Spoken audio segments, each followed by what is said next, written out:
नमस्कार दोस्तों, आज के हमारे इस वीडियो में शीतला माता की एक पौराणिक कथा लेकर आई हूँ। एक समय की बात है, शीतला माता ने सोचा चलो आज धरती पर देखती हूँ मेरी पूजा कौन कौन करता है, कौन मुझे मानता है। ऐसा सोचकर शीतला माता धरती पर राजस्थान के डुमरी गांव में आई।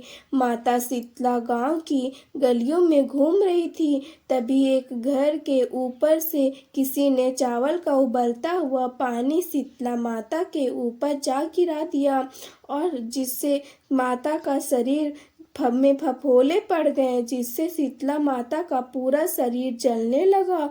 वो गांव में इधर उधर भटकने लगी और कहने लगी, मैं जल गई, मेरी सारी शरीर जल रही है, मैं जल गई, मेरा सारा शरीर जल रहा है, कोई मेरी मदद करो, कोई मेरी मदद करो। लेकिन गांव में किसी ने भी माता की मदद नहीं करी।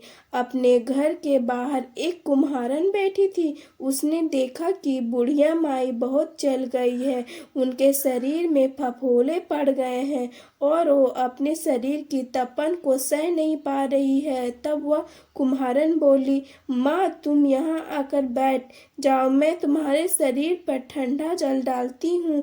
जब कुम्हारन ने माई पर ठंडा जल डाला और बोली, माँ मेरे घर में रात की बनी रबड़ी रखी है, तुम वो खा लो। जब वो बुढ़िया माई ने वो ठंडी रबड़ी खाई और दही खाई, तब उसके शरीर को ठंडक मिली। तब वह बोली, बेटी मेरे सर में जुएं देख दो। जब कुम्हारन माता के सर से जुएं निकालने लगी तो उसने देखा उसके सर में एक और आँख है, जिसे देखकर कुम्हारन डर गई और भागने लगी। तब वह बुढ़िया माई बोली, रुक बेटी, तू डर मत, मैं कोई भूत प्रेत नहीं हूँ, मैं माँ शीतला देवी हूँ। जब माता ने अपना असली रूप धारण कर लिया, माता के दर्शन कर कुम्हारन रोने लगी। तब माता बोली, तुम क्यों रो रही हो? जब कुम्हारन हाथ जोड़कर बोली, माता मेरे घर में चारों तरफ दरिद्रता है, मैं आपको कहाँ बैठाऊं? मेरे घर में ना कोई चौकी है, ना ही कोई आसन है। शीतला माता प्रसन्न होकर आशीर्वाद देते हुए घर के बाहर खड़ी गधे पर बैठ गई और एक हाथ में झाड़ू और दूसरे हाथ में डलिया लेकर कुम्हारन के घर की दरिद्रता को झाड़ू से झाड़ कर डलिया में डालकर फेंक दी और बोली, बेटी मैं तेरी सच्ची भक्ति से प्रसन्न हूँ, अब तुम्हें जो भी वर चाहिए मुझसे मांग ले।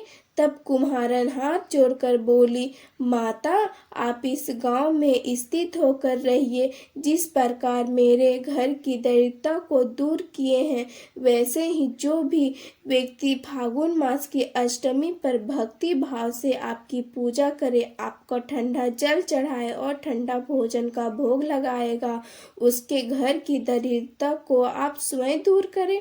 माता ने उसे तथास्तु कहा और बोली, तुम कल इस कड़वे जल को अपने झोपड़ी पर छिड़क लेना। कल नगर में आग लगेगी, लेकिन तेरी झोपड़ी नहीं जलेगी। ऐसा कहकर माता अंतर्ध्यान हो गई। कुम्हारन ने ऐसा ही किया। रात को सारे नगर में आग लग गई, पर कुम्हारन की झोपड़ी नहीं जली। यह देखकर नगर के राजा ने कुम्हारन को बुलाया और उससे पूछने लगे, कुम्हारन सारे नगर में आग लगी है, फिर तुम्हारे झोपड़ी में नहीं आग क्यों? तेरी झोपड़ी इस आग से कैसे बच गई? कुम्हारन ने बतलाया, शीतला माता की सारी बात बता दी और बोली, मुझे इस पर शीतला माता ने कृपा हुई है। इस दिन से राजा ने पूरे नगर में ऐलान करवा दिया, शीतला अष्टमी के दिन किसी के भी घर में चूल्हा नहीं और हर घर में शीतला माता को बासी भोजन का भोग लगेगा। हे शीतला माता, जैसी कृपा आप उस कुम्हारन पर करी, वैसे ही कृपा पूरे नगर में करे। ऐसा कहा राजा ने। इस कथा को कहते, सुनते और हुंकार भरते सब पर कृपा करना। जय हो शीतला माता की।